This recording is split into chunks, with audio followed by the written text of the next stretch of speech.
Menjawab pertanyaan dari Kelly Kelly P5C. Tanggal pembuatan TBP KKPD disamakan dengan tanggal transfer atau tanggal pembuatan SPP SPM.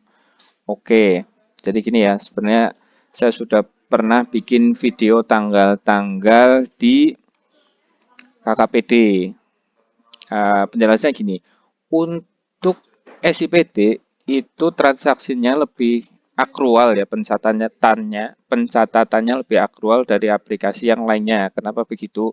Setiap kita mengeluarkan uang itu sudah dicatat sebagai realisasi atau dicatat sebagai utang ya, berbeda dengan aplikasi yang lain ya, atau aplikasi sebelumnya. Kalau aplikasi sebelumnya untuk GU dicatat di laporan keuangan saat SP2D GU-nya. Jadi ketika uangnya sudah keluar itu belum dicatat sebagai realisasi ya. Artinya eh, lebih akrual yang SIPD ya. Karena SIPD ketika kita membuat TBP atau ketika kita membuat transaksi GU-nya atau ketika kita membayar itu sudah dicatat di realisasi keuangan.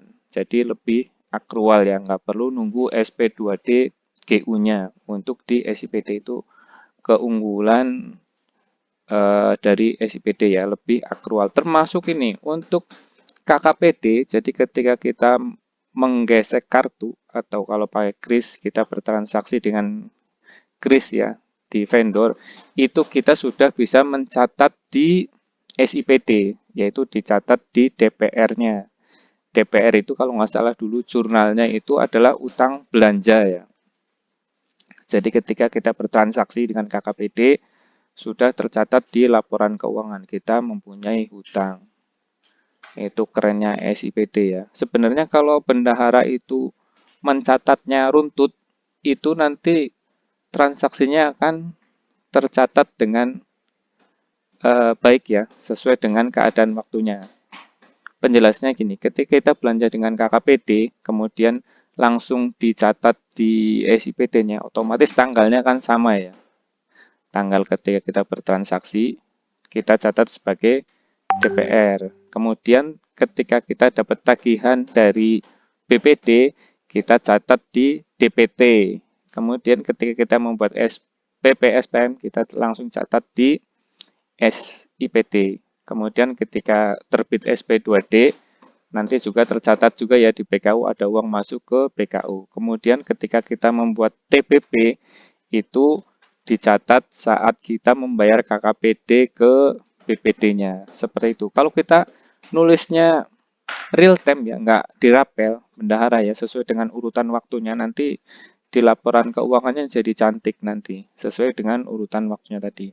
DPR itu dicatat ketika bendahara itu atau pemegang KKPD-nya melakukan transaksi di KKPD-nya ke vendornya ya. Bendahara langsung catat di SIPD-nya saat itu juga gitu.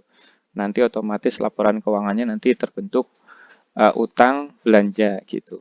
Nanti ketika ada DPR, DPT, SPM SP2D ya, ketika ada SP2D nanti kas masuk ke bendahara.